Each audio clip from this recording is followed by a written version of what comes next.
உங்ககிட்ட ஒரு 15 கோடி இருக்கு. ஆனால் ஒரு கண்டிஷன், அந்த 15 கோடியிலேருந்து மாதம் ஆனால் 3 லட்சம் வரைக்கும் செலவு பண்ணலாம். ஆனால் அந்த 15 கோடி குறையவும் கூடாது, முடிஞ்ச அளவுக்கு அந்த 15 கோடி வளரணும். என்ன இது? ஆக்சுவலி அது பாசிபிள். அதுக்கு தான் SWP, சிஸ்டமேட்டிக் வித்ட்ரால் பிளான். SWPன்னா என்னன்னு சிம்பிளாக சொல்கிறேன் கேளுங்க.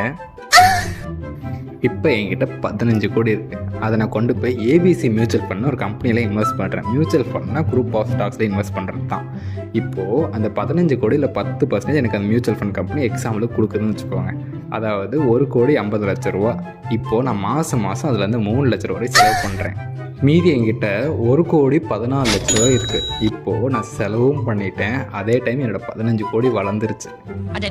நோட் பண்ணுங்கப்பா, பின்றாப்பா. இங்கே தான் நிறைய பேர் மிஸ்டேக் பண்ணுறாங்க. ஃபார் எக்ஸாம்பிளுக்கு நான் 3 லேக் செலவு பண்ணாமல் அந்த 10% 1,50,00,000 மொத்தமாக செலவு பண்ணிட்டேன்னா அந்த 15 கோடியும் வளராது. அப்புறம் நானும் இந்த மாதிரி மணி இன்வெஸ்டிங் பற்றி இன்னும் யூஸ்ஃபுல்லான கண்டென்ட்டுக்கு ஃபாலோ பண்ணேன்.